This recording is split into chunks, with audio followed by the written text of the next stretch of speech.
Hi everyone, welcome to Bhavitha Santosh economy app. And ఈరోజు మనం daily current affairs గురించి మాట్లాడుకుందాం. మనకి ఈరోజు డైలీ కరెంట్ అఫైర్స్లో భాగంగా కొన్ని టాపిక్స్ని మనం మాట్లాడుకుందాం. దాంట్లో first topic 11th edition of Lamitiye exercise 2026.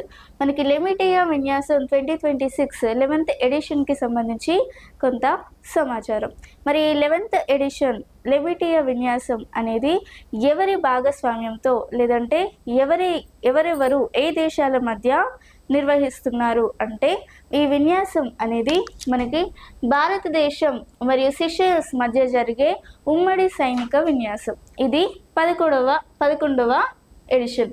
ఎన్నవ edition? 11వ edition. మరి ఈ ఎడిషన్ అనేది ఎప్పటి నుంచి ఎప్పటి వరకు జరిగింది అంటే ఇది March 9 నుండి March 20 వరకు ఈ విన్యాసం అనేది జరిగింది అంట. లేదంటే ఈ విన్యాసం అనేది March 9 నుండి March 20 వరకు జరుగుతుంది. మరి ఈ లెమిటియా విన్యాసం 2026 అనేది మనకు సిషెల్స్ డిఫెన్స్ అకాడమీ అనే వేదికలో భాగంగా ఈ విన్యాసం అనేది జరుగుతుంది. అంటే సిషెల్స్ ఏదైతే ఉందో ఆ సిషెల్స్లో ఆ వేదికలో మనకి విన్యాసాన్ని నిర్వహిస్తున్నారు. ఈ విన్యాసం అనేది మనకి మొట్టమొదటిసారిగా ఈ 11వ ఎడిషన్లో ట్రై సర్వీసెస్ విన్యాసంగా జరుగుతుంది. ఏ విన్యాసంగా జరుగుతుంది? మొట్టమొదటిసారిగా ట్రై సర్వీసెస్ విన్యాసంగా జరుగుతుంది. మరి ట్రై సర్వీసెస్ విన్యాసం అంటే ఏంటి అంటే మన భారత సైన్యం అలాగే నావికా దళం అలాగే వాయుసేవ వంటి మూడు విభాగాలు కలిసి ఇందులో పాల్గొంటున్నాయి. కాబట్టి ఇది 3 సర్వీసెస్ విన్యాసంగా జరుగుతుందంట.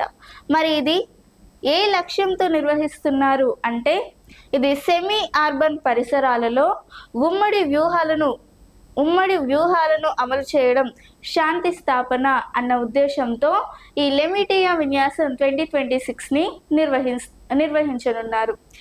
ఏ లక్ష్యంతో నిర్వహించనున్నారు? సెమీ అర్బన్ పరిసరాలలో ఉమ్మడి ఊహాత్మకలను లేదంటే ఉమ్మడి వ్యూహాలను అమలు చేయడం లేదంటే శాంతి స్థాపన ఉద్దేశంతో ఈ లెమిటియా విన్యాసం 2026ని నిర్వహిస్తున్నారు. Next 11th edition of Lamitiye exercise 2026. మరి 11th edition of Lamitiye exercise 2026 it is a joint military exercise between India and Seychelles. So it will be held in between March 9 to March 20, 2026. So it will be held in the venue of Seychelles Defence Academy. It will be held in a venue of Seychelles Defence Academy. So it is for the first time this 11th edition of lemitia exercise conducting with a tri-service participation. And what is tri-service participation? So tri-service participation is the first time in history participations from 3 branches of Indian Armed Forces and the Navy and Air Forces. So for the first time the 11th edition is conducting 3 tri services. What are the meaning of tri services? Tri services means both Indian Army and Navy and Air Forces are jointly attended this exercise. So this is called 3-tier services or tri services. And this is about 11th edition of lemitia exercise 2026. Next ICC T20 ప్రపంచ cup 2026. మరి ICC T20 ప్రపంచ cup అనేది మనకి ఏ రోజున finals జరిగినాయి అంటే మనకి March 8, 2026 నాడు జరిగాయి. అంటే ఉమెన్స్ డే సందర్భంగా మనకి March 8, 2026లో మనకి ఫైనల్స్ అనేవి జరిగినాయి. ఆ ఫైనల్స్లో భాగంగా మనకి భారత జట్టు విజయాన్ని సాధించింది. ఇందులో ఐసీసీ T20 మెన్స్ ప్రపంచ కప్ 2026 మార్చ్ 8లో జరిగిన ఫైనల్స్లో మనకి ఇండియా అనేది మనకి ఫైనల్స్లో విజయాన్ని సాధించింది. మరి ఈ విజయం అనేది ఎవరిపై విజయాన్ని సాధించింది అంటే మనకి న్యూజిలాండ్పై విజయాన్ని సాధించింది. దాదాపుగా 96 పరుగుల తేడాతో, దాదాపుగా ఎన్ని పరుగుల తేడాతో 96 పరుగుల తేడాతో న్యూజిలాండ్పై మనకి భారత్ అనేది విజయం సాధించింది. మరి ఇది సూర్యకుమార్ యాదవ్ సారథ్యంలో ఈ భారత్ అనేది ఈ ఘనత సాధించింది. ఎవరి ఆధ్వర్యంలో సాధించింది, లేదంటే ఎవరి సారథ్యంలో మనకి భారత్ ఈ విజయాన్ని సాధించింది అంటే ఇది సూర్యకుమార్ యాదవ్ సారథ్యంలో ఈ విజయాన్ని సాధించడం జరిగింది అంట. మరి ఐసీసీ T20 మెన్స్ ప్రపంచ కప్ 2026 అనేది మనకి ఫిబ్రవరి 7 నుండి మార్చ్ 8, 2026 వరకు నిర్వహించారు. అంటే దాదాపు నెల రోజుల పాటు ఈ ఐసీసీ T20 మెన్స్ ప్రపంచ కప్ 2026 అనేది నిర్వహించబడింది. మరి ఇందులో ఎవరు ఆతిథ్యం ఇచ్చారు ఈ ఐసీసీ T20 ప్రపంచ కప్కి అంటే మనకి భారత్ మరియు శ్రీలంక 2 దేశాలు ఈ ప్రపంచ కప్ 2026కి ఆతిథ్యం ఇచ్చింది. మరి ఇందులో భాగంగా మొత్తం భారత్లో 5 వేదికలలో ఈ టోర్నమెంట్స్ని నిర్వహించారు, లేదంటే ఈ ప్రపంచ కప్లని నిర్వహించారు. అలాగే శ్రీలంకలో దాదాపుగా 3 వేదికలలో ఈ T20లను నిర్వహించడం జరిగింది. మరి భారత్లో ఏ ఏరియాస్లో నిర్వహించారు అంటే మనకి భారత్లో అహ్మదాబాద్, ముంబై, కోల్కతా, చెన్నై, ఢిల్లీ వంటి వేదికలలో ఈ T20 పోటీలను నిర్వహించారు. అలాగే శ్రీలంకలో 3 ఏరియాస్ ఏది అంటే శ్రీలంకలో మనకి రెండిట్లో నిర్వహించడం జరిగింది. ఒకటి కొలంబాలో, రెండోది క్యాండీలో నిర్వహించారు. కొలంబాలో ఎక్కడ?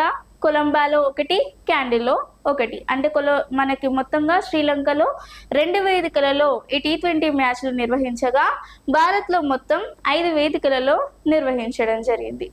మరి ఇది ఐసీసీ T20 ప్రపంచ కప్ 2026కి సంబంధించి. ICC T20 world cup 2026. So India won 2026 ICC men's T20 world cup. So this India won on March 8, 2026, defeating New Zealand with a 96 runs. So in that case, ICC T20 World Cup 2026 owned by India team. So in this case, Suryakumar Yadav, led by captain of Suryakumar Yadav.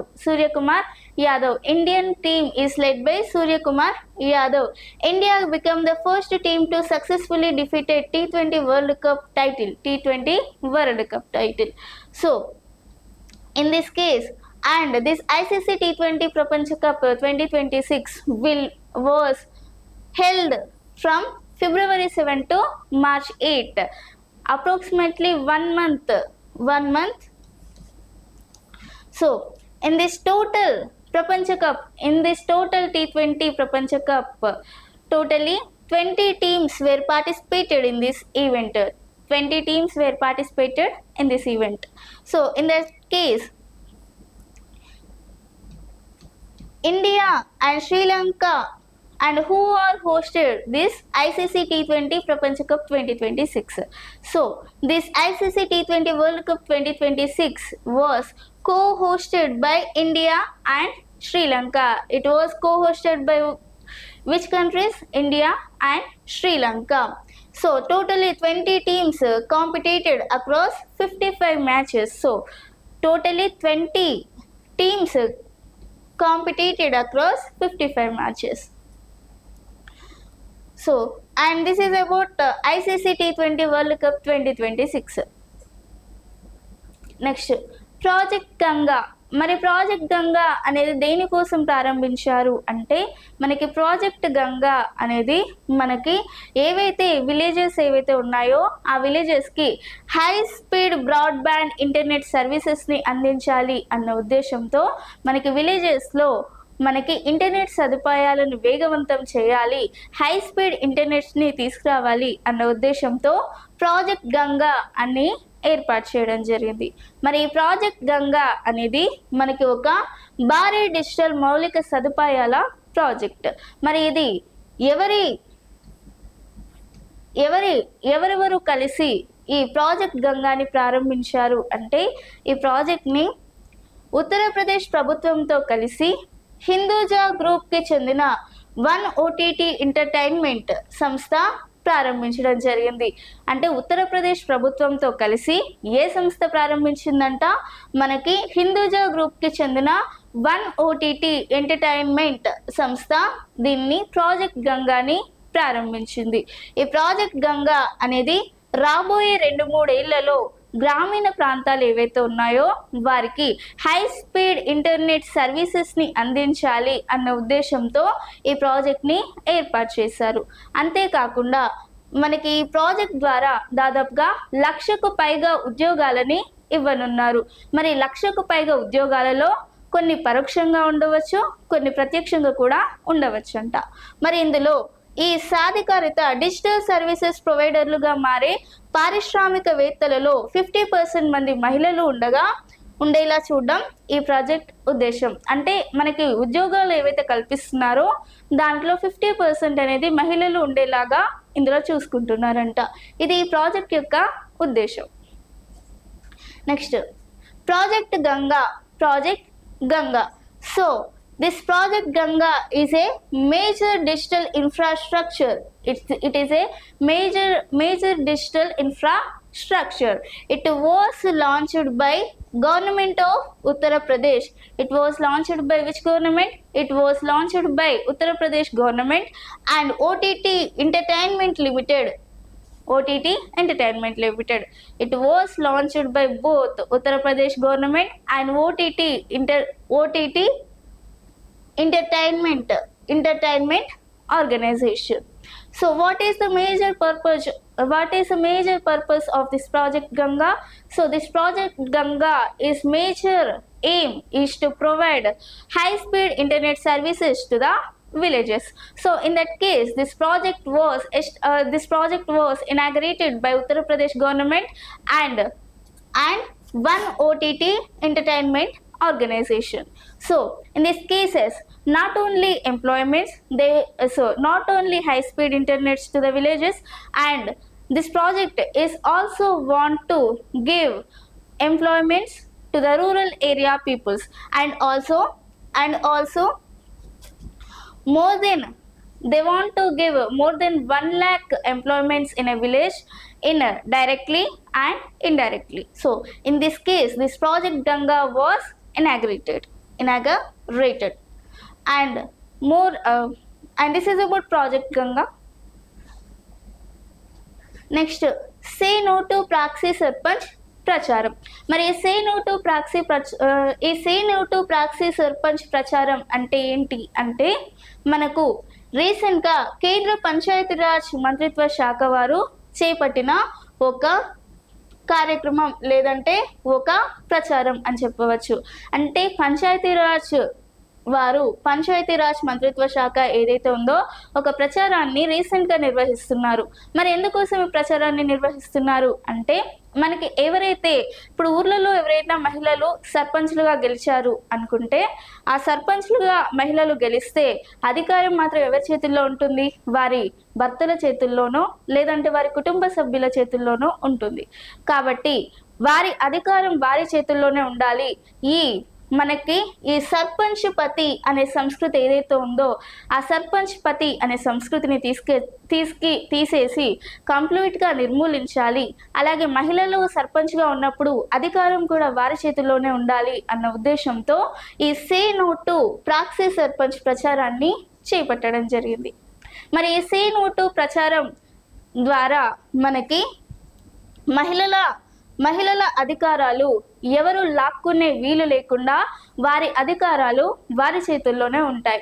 అలాగే ఎవరైనా మహిళల అధికారాలను లాక్కునే ప్రయత్నం చేస్తే వారికి కఠినమైన జరిమానాలను విధించాలి అని చెప్పి మనకి ఎవరు జాతీయ మానవ హక్కుల కమిషన్ మరియు కేంద్ర కమిటీ సిఫార్సులు చేయడం జరిగింది.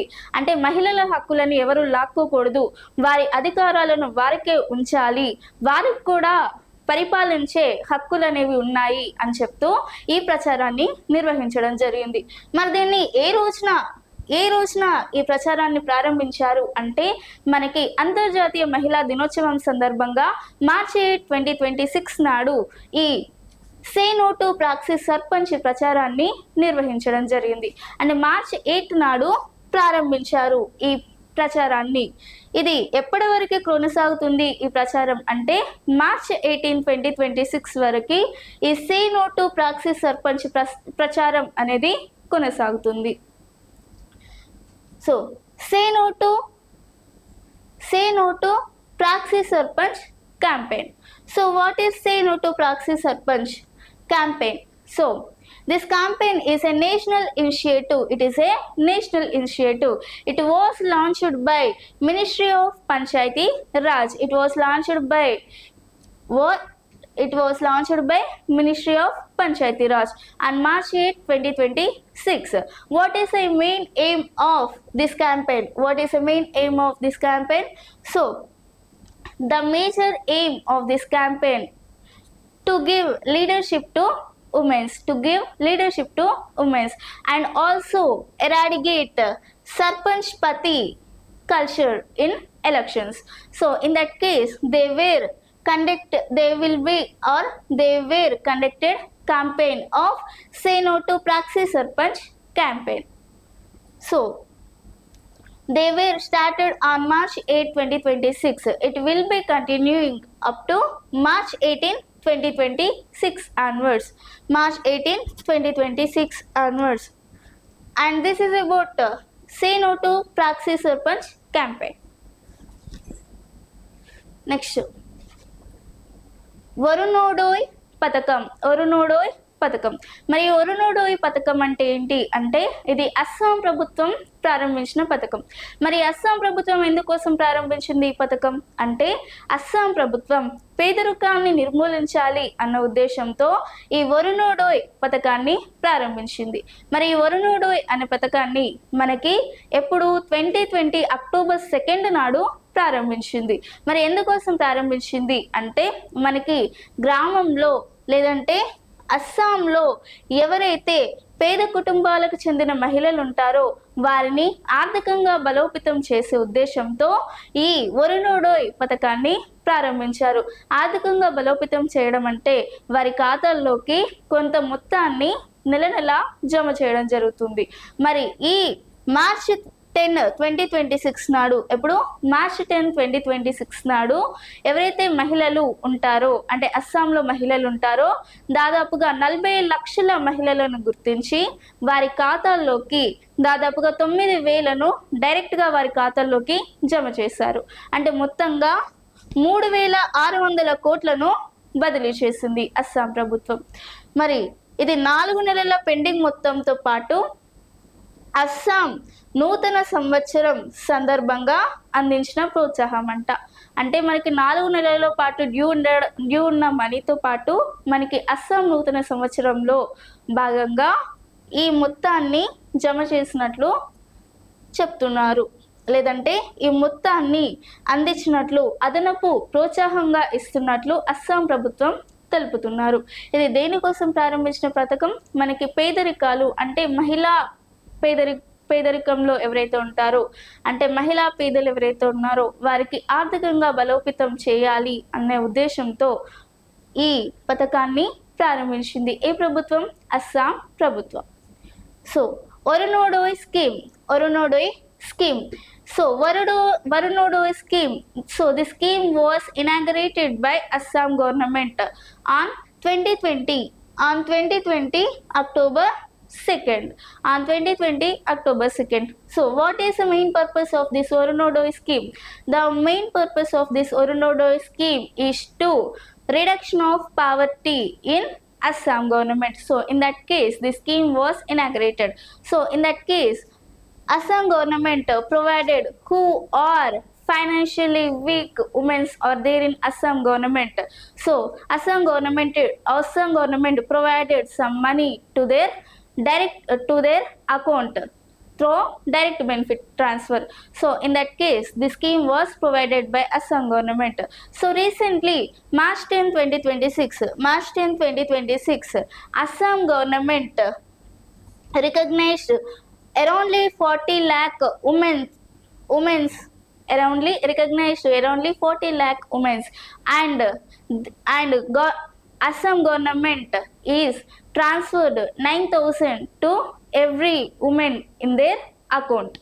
In this case, the total government is given up to 3,600 crores 3,600 crores to every woman in Assam government, or beneficiaries of 40 lakh women in Assam government.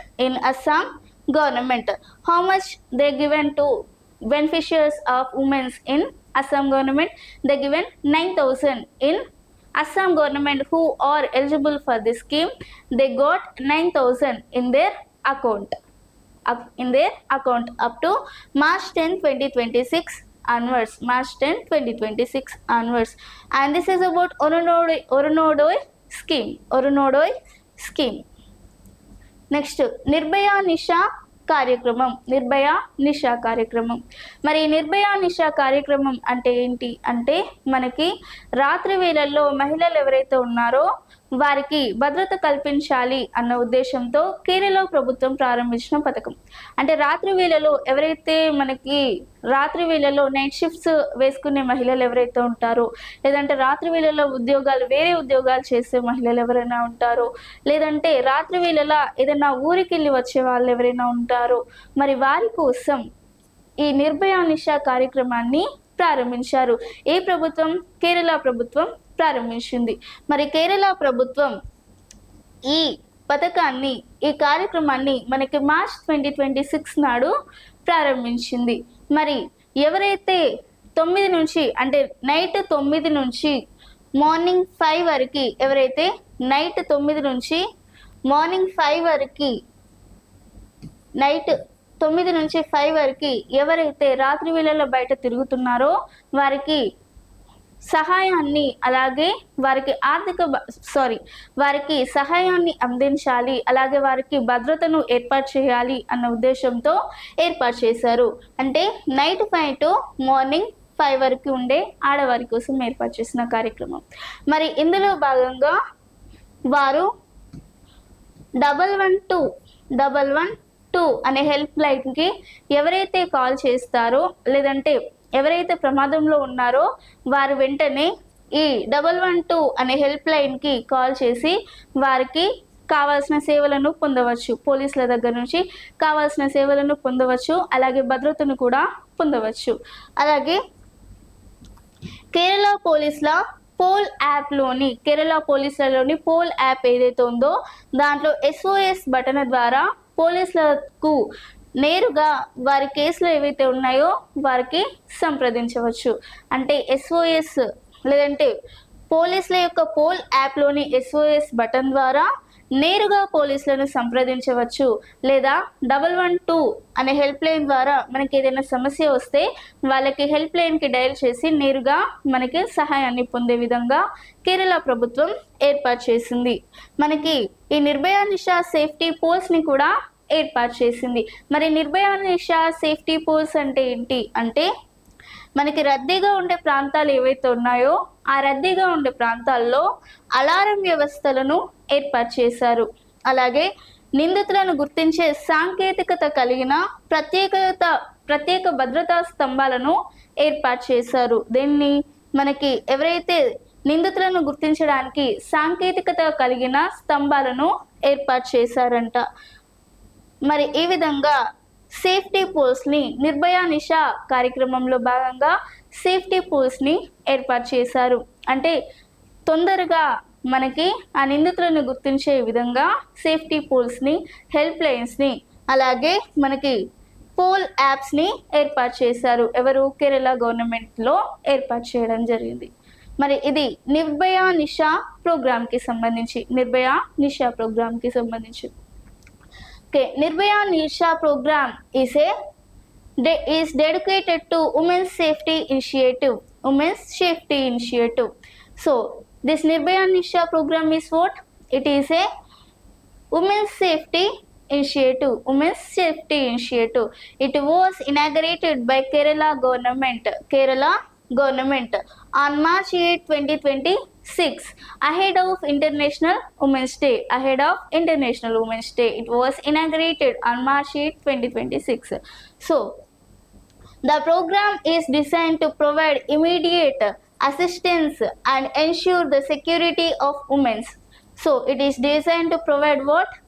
Immediate assistance and ensure the security of women who are traveling in night shifts and any other reasons, who are traveling in a midnight in 9 a.m. to who are traveling 9 p.m. to 5 a.m. So in that case or in that women's are eligible for this Nirbhaya Nisha program, or this that women's Kerala government want to provide safety. So in that case this Nirbhaya Nisha program was conducted.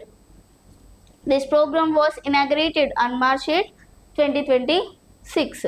The services specially targets the hours between 9 p.m. to 5 a.m. So this services especially targets on which hours?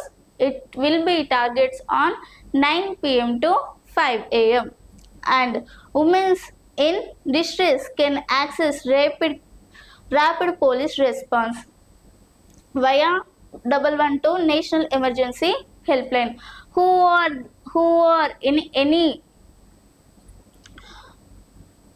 are women are there in any situation and any helpless situation.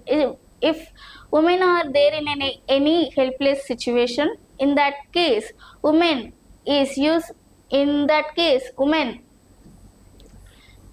can call 112 helpline to the police in Kerala government. So in that case this program was inaugurated. So in this program Nirbhaya Nisha safety pools are also inaugurated by Kerala government. So if any woman is there in any helpless situation, in that case she can call 112 helpline. And there also Kerala government is also established safety pools for the safety of women in Kerala government. And this is about Nirbhaya Nisha program.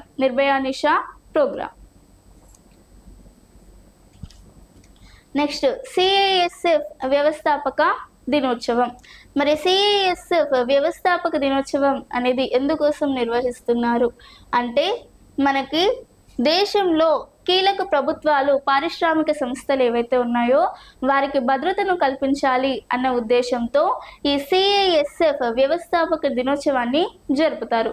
మరి CISF వ్యవస్థాపక దినోత్సవాన్ని ఎప్పటి నుంచి జరుపుతున్నారు అంటే 1969 మార్చి 10 నుంచి జరుపుతున్నారు. ఎందుకంటే మనకి 1916 మార్చి 10 నాడు 3 బెటాలియన్లతో ఈ సిఐఎస్ఎఫ్ దళం అనేది ఏర్పాటైంది.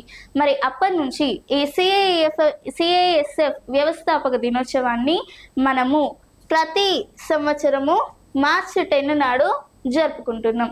మరి 1969 నుంచి 2026 నాటికి మనకి మొత్తంగా 57వ వ్యవస్థాపక దినోత్సవాన్ని పూర్తి చేసుకుంది.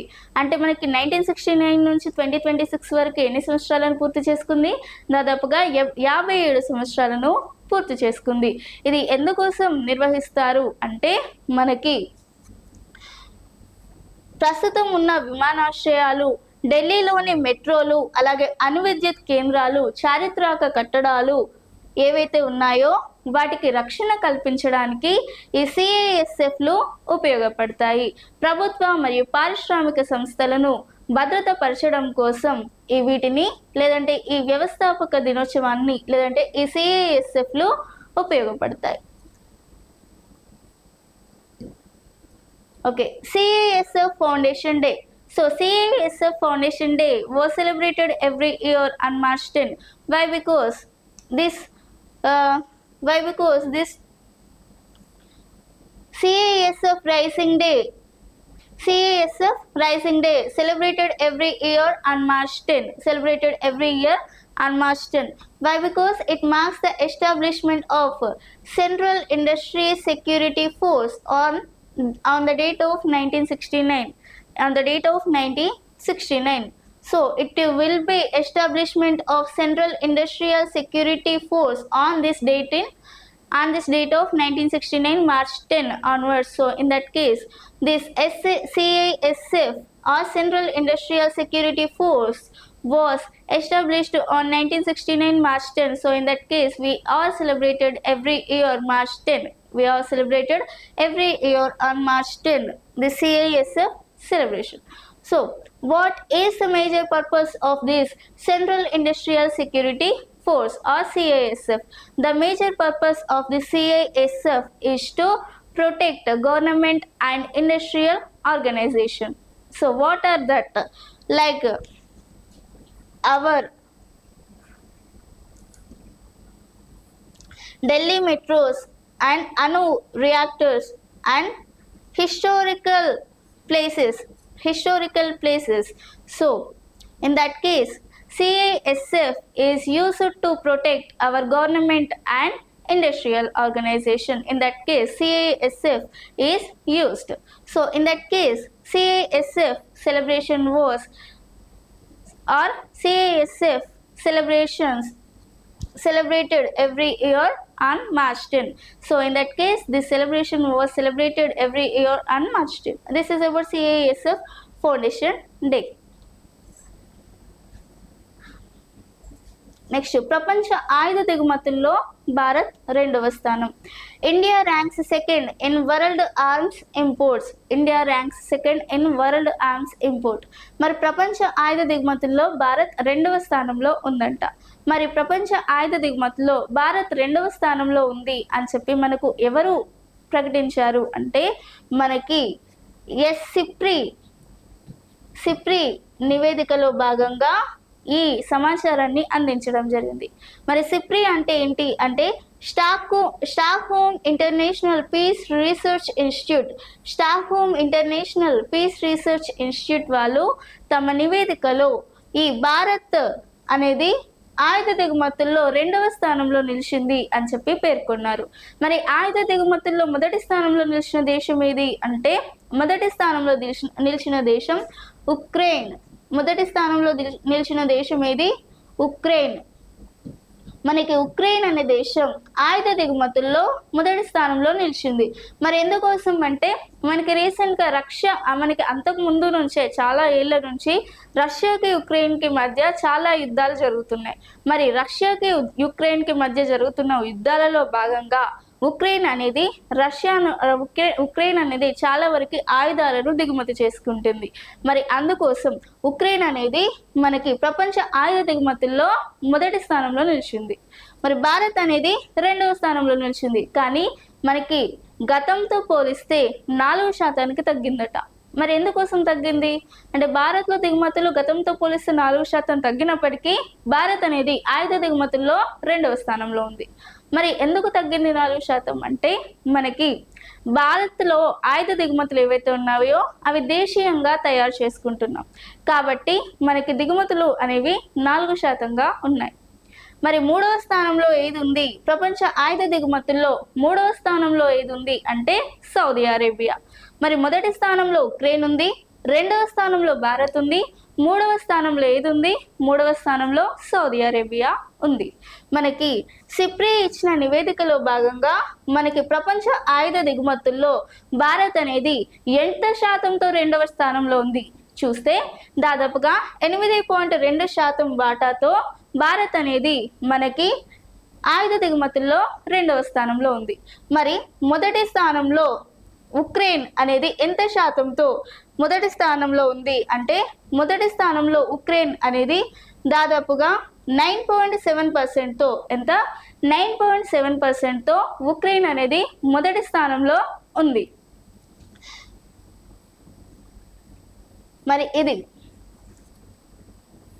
మరి భారత్కి ఏ దేశాల నుంచి ఎక్కువగా దిగుమతి చేసుకుంటున్నాం, ఏ దేశాల నుంచి ఎక్కువగా దిగుమతి చేసుకుంటున్నాం అంటే భారత్ అనేది ఏ దేశం నుంచి ఎక్కువగా దిగుమతి చేసుకుంటున్నాం అంటే రష్యా నుండి ఎక్కువగా దిగుమతి చేసుకుంటున్నాం.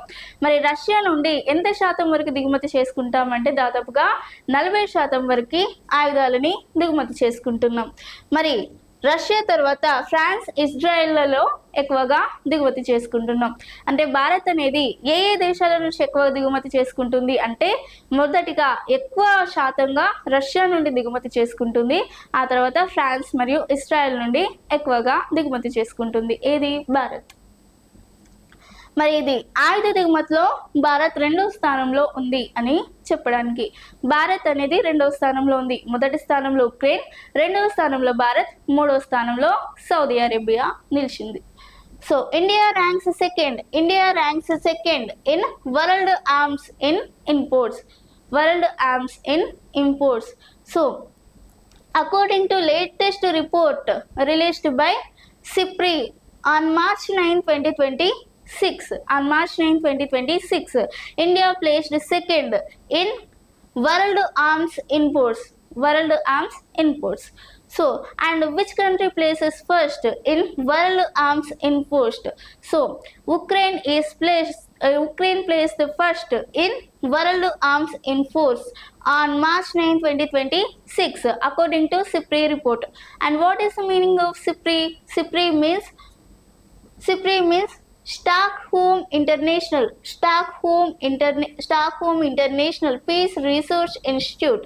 Stockholm International Peace Research Institute recently releases a report on March 9, 2026 of world arms imports. So in that report Ukraine placed top and India placed second and Saudi Arabia placed third. So and Ukraine is placed with a 9.7%. Ukraine placed 9.7% of high imports. So in that case Ukraine placed first. And not only that, Russia and Ukraine has a lot of wars. So in that case Ukraine is importing more. So in that case Ukraine is placed top with a 9.7%.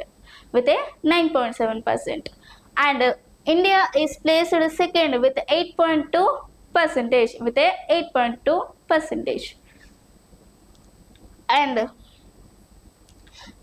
And Russia country is more imported to India. Russia is more imported to India. After Russia, France and Israel are more imported to India. And this is about India ranks second in world arms imports.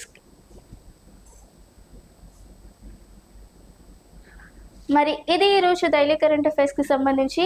మీకు ఇలాంటి topics ఇంకా కావాలి అనుకుంటే ఖచ్చితంగా భవితా Santosh economy యాప్ని purchase చేసేయండి. అలాగే ఛానల్ని సబ్స్క్రైబ్ చేసుకోండి. Thank you.